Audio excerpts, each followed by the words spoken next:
Hello students, this is your geography online classes. देखिए, हम काऊ की जो ब्रीड्स हैं वो ब्रीड है वो हम पढ़ रहे थे और हमने जो ब्रीड पढ़ी थी हम उससे आगे अब पढ़ रहे हैं। हमारी जो नेक्स्ट ब्रीड है काऊ की वो है Tharparkar. Tharparkar specially found in Malani Jaisalmer. पूछा जाता है कि थारपारकर जो काऊ की ब्रीड है वो कहाँ पाई जाती है। वो पाई जाती है मालानी जैसलमेर। थार में माल ही माल है। थार में माल ही माल है। और मालानी कहाँ पर है? वैसे भी थार हम जैसलमेर में है, जैसलमेर बाड़मेर में। तो थार पार कर, थार में माली माल है, मालानी, एंड जैसलमेर में है मालानी जगह। These cows give sufficient milk in arid condition. Arid condition में भी ये कैसा मतलब सफिशिएंट मिल्क देती हैं। इसके रीज़न है यानी थार पारकर है। और मैंने आपको बताया था कि ये वेस्टर्न साइड ही मिलेंगे जहाँ पे डेजर्ट एरिया है। तो वो आएगा आपका, देखिए, बीकानेर, जैसलमेर, बाड़मेर, जोधपुर, जालौर। ये सारे रीज़न है जहाँ पे आपको थार पारकर मिलता है। बीकानेर, जैसलमेर, बाड़मेर, जोधपुर, जालौर। अगर आप ऊपर से चलें तो बीकानेर आएगा, फिर जैसलमेर आएगा, फिर बाड़मेर आएगा। जोधपुर सेंटर में आता है, आपको पता है, नागौर के वेस्ट साइड में है ना, और जालौर। नेक्स्ट आता है आपकी जो ब्रीड आती है वो आती है राठी। राठी जो है ये आपको याद करना है, पूछा जाता है कि ये किसकी मिक्स ब्रीड है। तो राठी जो है वो मिक्स ब्रीड है लाल सिंघी और साहिवाल की। इन दोनों को मिलाकर जो ब्रीड बनी है वो राठी बनी है। कौन कौन सी? लाल सिंघवी एंड साहिवाल, ये इन दोनों की मिक्स ब्रीड है। It is known as Kamdhenu of Rajasthan. ये इंपॉर्टेंट क्वेश्चन है कि कामधेनु ऑफ राजस्थान कौन सी ब्रीड को बोलते हैं? Rathi. Kamdhenu of Rajasthan Rathi, because it leads in giving milk, क्योंकि ये दूध ज़्यादा देती है, इसीलिए हम इसको कामधेनु ऑफ राजस्थान बोलते हैं।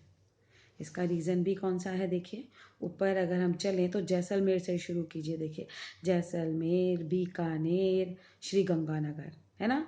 जैसलमेर, बीकानेर, गंगानगर, या श्री गंगानगर, बीकानेर, जैसलमेर, कैसे भी चलिए, और पाली भी है। नेक्स्ट आपका आता है efforts to improve cow family in Rajasthan. कि काउ फैमिली को इम्प्रूव करने के लिए, है ना, क्या क्या एफर्ट कर रही है गवर्नमेंट जो है।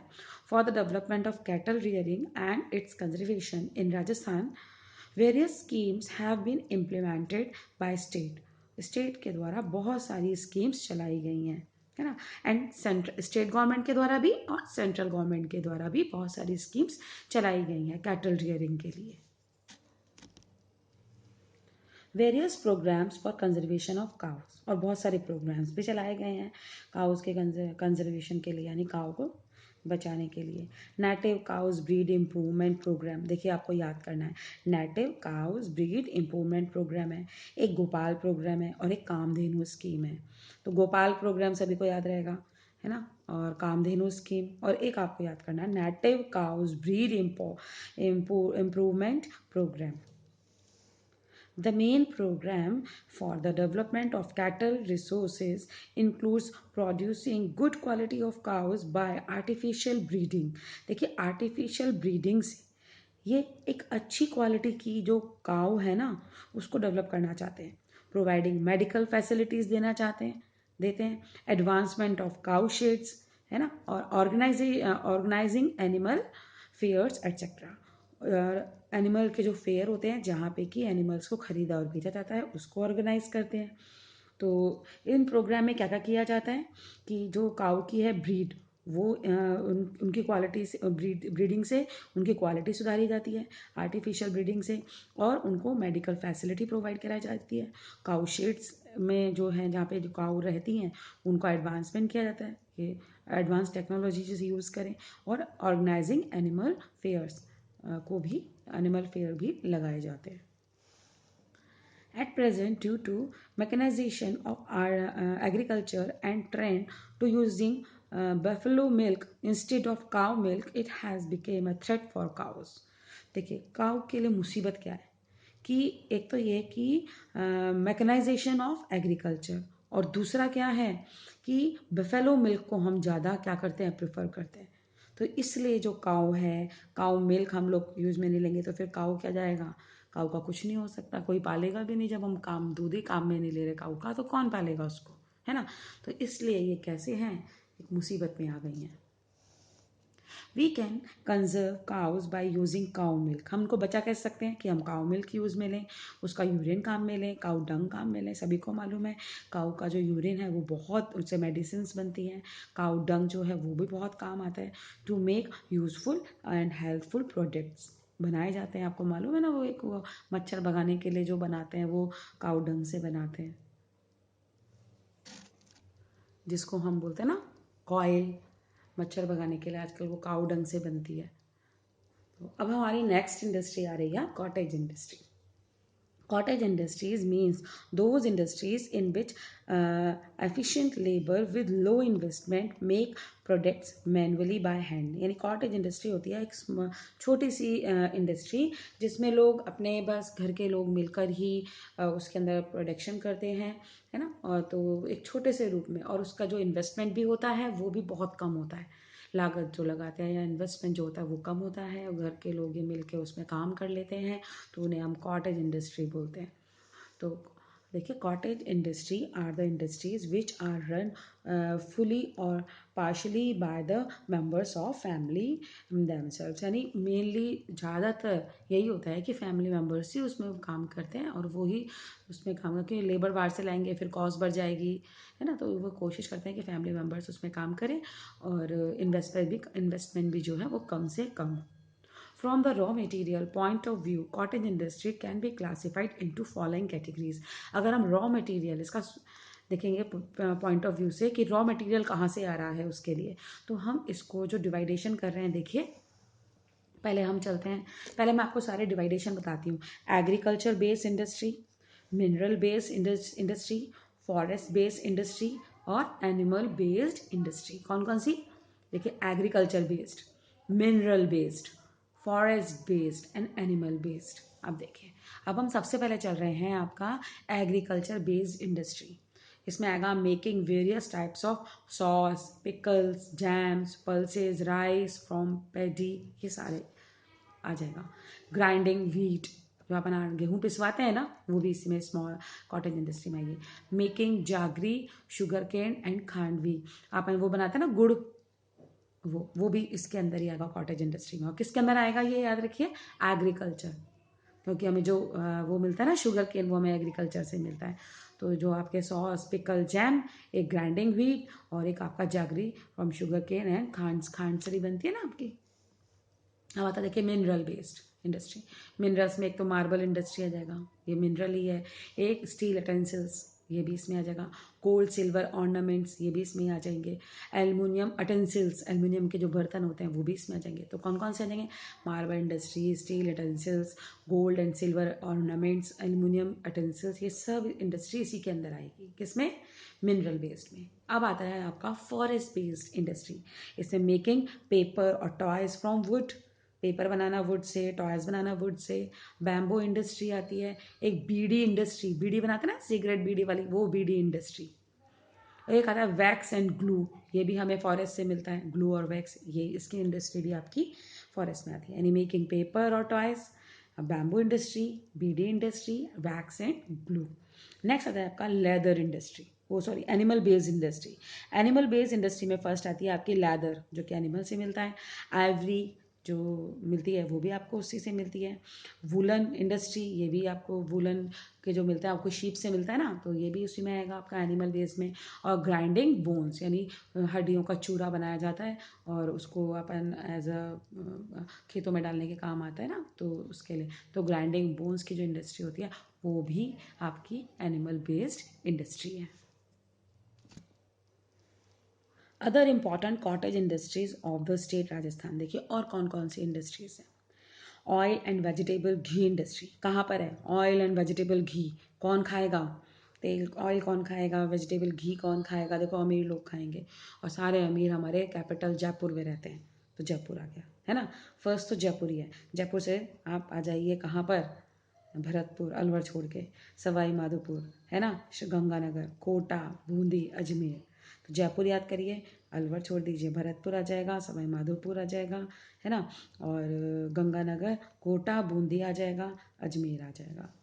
नेक्स्ट देखिए, due to increase production of oil seeds in these areas. और यहीं पर क्यों मिलती हैं आपको? क्योंकि यहाँ पर जो ऑयल सीड्स हैं उनका प्रोडक्शन ज़्यादा होता है। अब देखिए, अब आपको जो याद करना है ये वन लाइनर क्वेश्चंस हैं, इनको आप एज इट इज अपन ट्रिक के याद करेंगे। देखिए, engine brand mustard oil. Engine brand, engine कहाँ के? भरतपुर के। इंजन कहाँ के? भरतपुर के। इंजन, ट्रेन इंजन में हम बाहर जाते हैं ना, भरतपुर, बाहर जाएंगे भरतपुर। वीर बालक ब्रांड ऑयल, वीर बालक सब कहाँ के हैं? जयपुर के। सारे वीर बालक कहाँ के हैं? जयपुर के।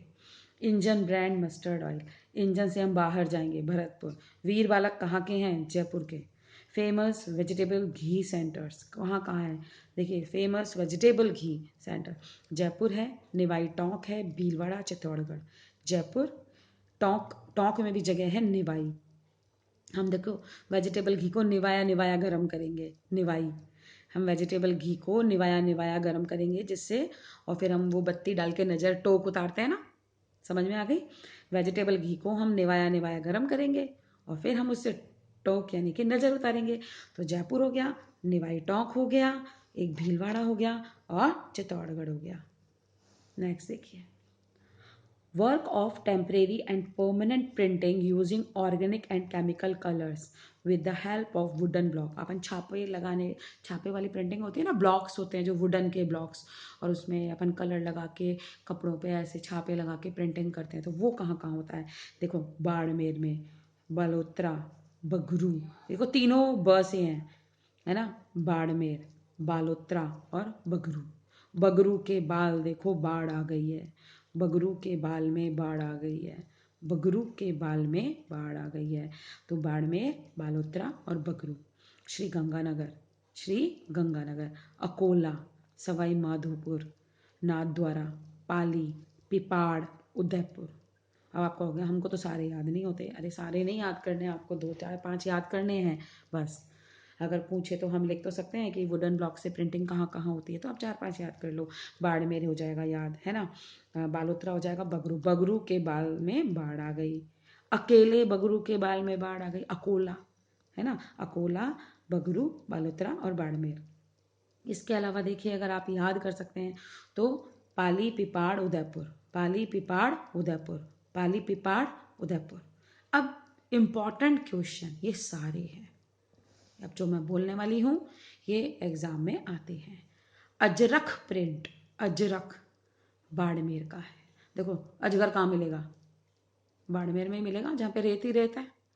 अजरख प्रिंट बाड़मेर में। जाजम प्रिंट चित्तौड़गढ़ में, जाजम प्रिंट चित्तौड़गढ़ में। बंधेज वर्क, देखिए बंधेज वर्क आए तो जोधपुर आएगा, और लहंगा चोली जयपुर में। अगर शादी होती है और तो हम लहंगा चोली खरीदते हैं ना, वो हम जयपुर से खरीदेंगे, लेकिन इसके अलावा कोई भी हमको बंदेज का काम कराना है तो हम जोधपुर में कराएंगे।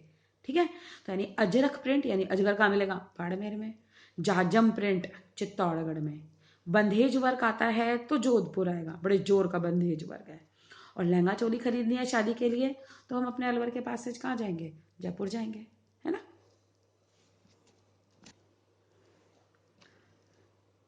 Khadi industry, khadi Jaipur, Jodhpur, Bharatpur, Dausa, Kota. Jaipur, Jodhpur, Bharatpur, Dausa, Kota. To encourage khadi industry in the state, khadi Gramodyog board is working. Khadi industry को क्या करने के लिए, एनकरेज करने के लिए खादी ग्रामोद्योग बोर्ड जो है ये बनाया गया, ये काम करता है। अब देखिए, गोटा इंडस्ट्री, गोटा अजमेर एंड जयपुर। गोटे का काम सभी को मालूम है जयपुर में होता है, लेकिन अजमेर में भी होता है। गोटा industry Ajmer and Jaipur. Bakery industry, इसमें जयपुर और अलवर, जयपुर, अलवर, है ना, और इधर कोटा और Udaipur. Jaipur, Alwar, Kota, Udaipur, Jaipur, Alwar, Kota, Udaipur. Pulse industry, Ganganagar, Hanumangarh, Ganganagar, Hanumangarh, Ganganagar, Hanumangarh. Pulse industry. Spice, सभी को मालूम है ना, पल्स का मतलब दालें, स्पाइस मतलब मसाले। मसाले तो चटपटे अलवर के लोग होते हैं, Alwar. Spice industry in Alwar. Wool making factories, कहाँ पर वूल मेकिंग फैक्ट्रीज हैं? Bikaner, Churu, Ladnu and Kota. Bikaner, Churu, Ladnu and Kota. Bikaner, Churu, Ladnu and Kota. Khadi वर्दी, ये कहाँ की फेमस है? जैसलमेर की। खादी वर्दी कहाँ की फेमस है? जैसलमेर की। ब्लैंकेट्स कहाँ के फेमस हैं? बीकानेर के। ब्लैंकेट्स कहाँ के फेमस हैं? बीकानेर के। खेस, हैवी शॉल होते हैं ना मोटे मोटे ओढ़ने वाले, खेस, वो है चौमू के। खेस कहाँ के हैं? चौमू के। खादी वर्दी जैसलमेर, खादी वर्दी जैसलमेर। Blankets Bikaner, blankets Bikaner. खेस मोटे मोटे ओढ़ने वाले, चोमू के। Leather shoes Nagaur, Sirohi, Tonk, Jodhpur, Jaipur. देखो लेदर शूज हैं, शूज सर पर तो हम रख नहीं सकते, है ना। और शूज, हमने कभी शूज पे गौर ही नहीं किया, है ना। शूज, गंदे शूज है तो हमारे टोक नहीं लगेगी। शूज, शूज पहन के हम जयपुर जाएंगे। देखिए शूज से ही याद करिए, लेदर शूज। शूज, शूज को हम सिर पे नहीं रखेंगे। शूज, अरे शूज पे तो हमने गौर ही नहीं किया। अरे अगर हमारे शूज गंदे हैं तो हमारे टोक नहीं लगेगी और शूज पहन के हम जयपुर जाएंगे। Nagaur, Sirohi, Tonk, Jaipur. Beedi industry, Tonk, Bhilwara, Ajmer, Beawar. Tonk, Bhilwara, Ajmer, Beawar. Match stick industry, Ajmer, Alwar. Match stick, आग कहाँ लगाएंगे? अजमेर अलवर में। मैच स्टिक, आग कहाँ लगाएंगे? अजमेर अलवर में। Okay, thank you.